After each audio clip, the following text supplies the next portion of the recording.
Congresswoman Paulina Luna claims that the Biden FBI destroyed key files that were related to Jeffrey Epstein, and she joins us tonight to talk more about that. Good to have you on. Tell us what you know here. Well, look, I've been looking, and I will say that, before Congress decided to try to virtue signal on this effort, I believe, to undermine President Trump, I was looking into this, and what I can tell you is back in February, there was a whistleblower who came forward actually very publicly stating that they had knowledge that the FBI was the FBI under the former deputy director was engaging in destruction of evidence. And I can tell you that I followed up on that, and this individual also had stated that it was publicly known at the FBI at that time that this was politically motivated. So I think when we're talking about not just the Jeffrey Epstein evidence, but also to anything related to, again, we just found out with a bombshell thing with Tulsi Gabbard that the Obama administration really laid the foundation and groundwork for Russia collusion. And then we see what happened with the story just yesterday. So I do believe this is an orchestrated effort, again, to smear the president. But I'm very happy that President Trump, again, most transparent administration in U.S. history,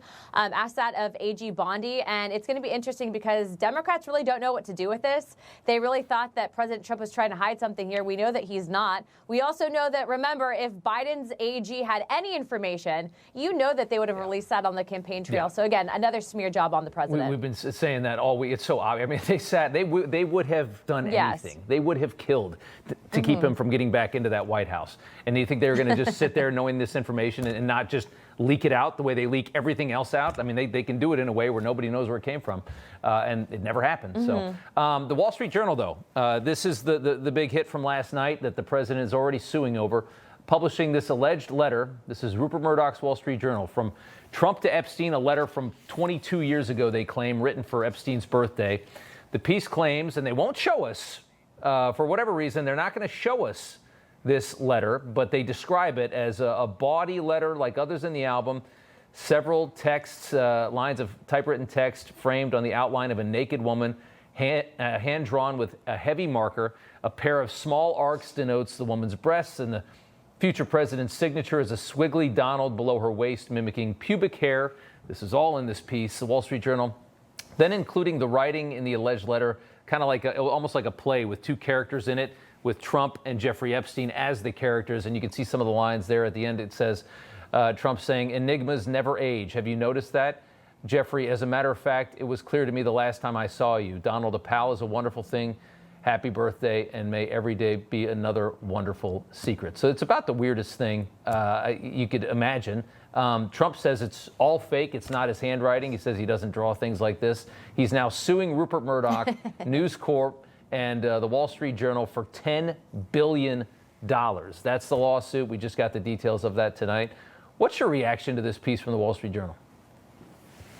Look, I can tell you that people usually don't sue people if they are indeed the person that's guilty, right? So I don't think President Trump would have done this. And, he's right to defend his reputation because, as you know, and what's very interesting about this piece in particular is it's written by an individual that was tied to Fusion GPS, as you know, laid the groundwork and foundation for the Russia collusion hoax. Exactly. And then simultaneously it comes out today with Tulsi Gabbard releasing all that information implicating the Obama administration in that entire thing. So I think the entire country in regards to this is now starting to see how President Trump and his family has been treated over the last couple of years. But it was wrong. They shouldn't have done that. Let me just draw the details, and you've hinted at this a couple of times, but Tulsi today, DNI claiming that this bombshell claims that Obama and his allies manufactured the Russia hoax against Trump, which is something, of course, that we all knew. But there's proof that Obama's people knew that Russia did not help Trump. A document from the months leading up to the November 16 election, which wrote Russia is probably not trying to influence the election by using cyber means. Effectively, this is alleging that they knew, that this is the proof that they all knew that there wasn't anything there. But then Obama ordered them to kind of redo it and to make it seem like that there was something there. I think it fully implicates Obama in this. Look, Tulsi has evidence, and she's released that. She also stated that she's criminally referring it to the Department of Justice under Attorney General Pam Bondi for prosecution. So I do think that this is going to end in arrest. I know the American people have been very frustrated because in previous administrations there was a two-tier justice system, but as you are seeing, we have a very aggressive administration. And, kudos to AG Bondi and the president ordering those unsealings of the grand jury testimony in regards to Jeffrey Epstein. The Democrats, it's a Democrat judge, so what are they going to say when the Democrat judge potentially goes to block it? That's going to put them in a pretzel there, explaining that. It'll be interesting to watch. Anna Paulina Luna, Congresswoman, thank you so much. We appreciate it. Everybody's reporting the same stories, the same spin. You turn the channel, it's always the same. But not us. We're different. We report the real news. No spin, just the facts.